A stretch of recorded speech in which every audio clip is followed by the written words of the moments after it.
Assalamualaikum warahmatullahi wabarakatuh.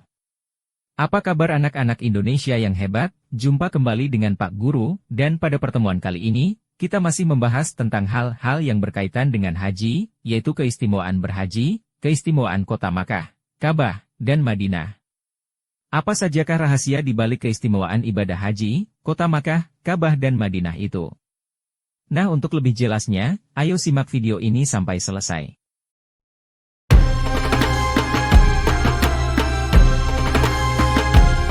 Anak-anakku sekalian yang Pak Guru banggakan, ibadah haji mempunyai kedudukan yang sangat istimewa bagi kaum muslimin.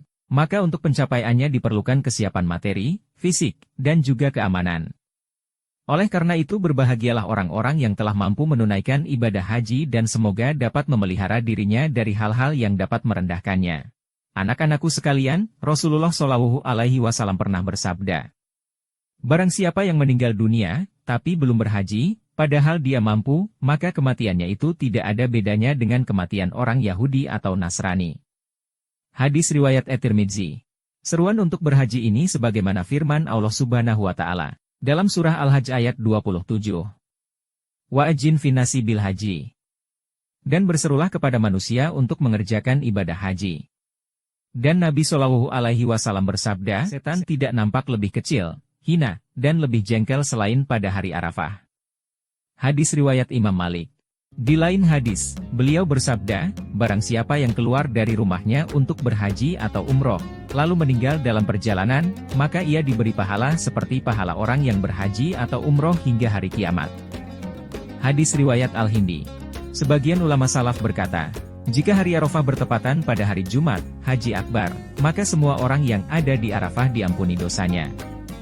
Diriwayatkan dari Tolhah bin Ubaidillah bin Karis. Anak-anakku sekalian, perlu kalian ketahui bahwa, hari itu, hari Arafah yang bertepatan dengan hari Jumat, adalah hari yang paling mulia di dunia. Pada hari itu pula Rasulullah melaksanakan haji wada, haji perpisahan.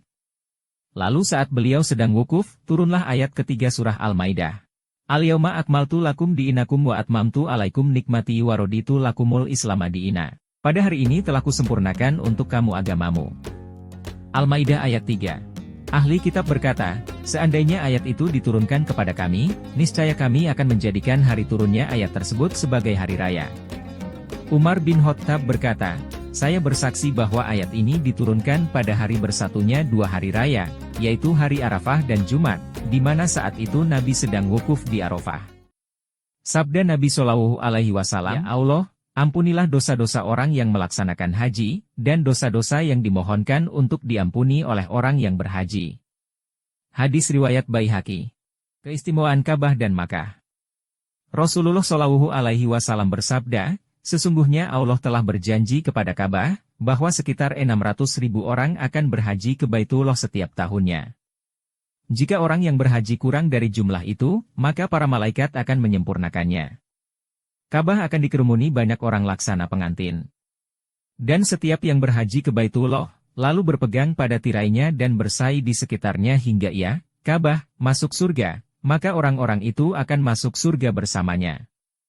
Hadis riwayat Al-Ajluni. Kemudian Nabi Shallallahu Alaihi Wasallam juga bersabda, Hajar Aswad adalah salah satu batu mulia dari surga. Pada hari kiamat ia akan dibangkitkan dengan memiliki dua mata dan lidah. Lalu ia akan berkata dan bersaksi dengan benar dan jujur bagi siapa saja yang telah menciumnya. Hadis riwayat Ahmad, dan Rasulullah sendiri sering mencium Hajar Aswad, sebagaimana yang diriwayatkan dari Imam Al-Bukhari. Anak-anakku sekalian, dikatakan bahwa, matahari tidak akan terbenam setiap hari di ufuk barat, kecuali ada seorang wali pengganti yang tawaf di Ka'bah. Dan fajar tidak akan terbit di ufuk timur, kecuali ada seorang wali pengokoh yang tawaf, maka itu penyebab terangkatnya Ka'bah dari bumi. Lalu pada saat manusia terbangun di pagi hari, Ka'bah benar-benar telah diangkat tanpa bekas sekalipun. Hal ini terjadi setelah selama 7 tahun tidak ada lagi orang yang berhaji. Kemudian huruf-huruf Al-Quran dihapus dari mushaf, di mana pada pagi harinya manusia menemukan mushaf-mushaf itu sudah berwarna putih, tidak ada satu huruf pun yang tertinggal. Kemudian Al-Quran dihapus dari hati manusia sehingga tidak ada seorang pun yang dapat mengingat satu kalimat pun dari Al-Quran. Akhirnya manusia berpaling kepada syair-syair, lagu-lagu. Lalu, Dajjal keluar dan Nabi Isa turun untuk membunuhnya. Dekatnya hari kiamat saat itu, laksana perempuan hamil yang tidak lama lagi akan melahirkan anaknya. Selanjutnya adalah tentang keistimewaan kota Madinah Al-Munawwaroh. Tempat paling istimewa setelah kota Mekah adalah Madinah. Rasulullah bersabda, "Sholat di masjidku ini lebih baik 1000 kali lipat daripada sholat di masjid-masjid lainnya, selain di Masjid Al-Haram." Hadis riwayat Ahmad. Setelah Masjid Nabawi adalah Baitul Muqaddas. Sholat di masjid tersebut sama dengan 500 kali sholat di masjid biasa. Ibnu Abbas meriwayatkan bahwa Nabi bersabda, sholat di Masjid Madinah pahalanya sama dengan 10.000 kali sholat. Sholat di Masjid Al-Aqsa, pahalanya sama dengan 1000 kali sholat. Dan sholat di Masjid Al-Haram, pahalanya sama dengan 100.000 kali sholat. Hadis riwayat Al-Munzir. Demikianlah anak-anak pembahasan kita kali ini tentang rahasia haji serta keistimewaan berhaji, kota Makkah, Ka'bah, dan Madinah Al-Munawwaroh. Semoga dapat menambah pengetahuan dan wawasan kita serta dapat meningkatkan kecintaan kita kepada Rasulullah, serta juga dapat meningkatkan keimanan kita kepada Allah Subhanahu wa Ta'ala. Jangan lupa untuk menyimak video-video lainnya dari Bang Nurdin di channel ini. Terima kasih. Wassalamualaikum warahmatullahi wabarakatuh.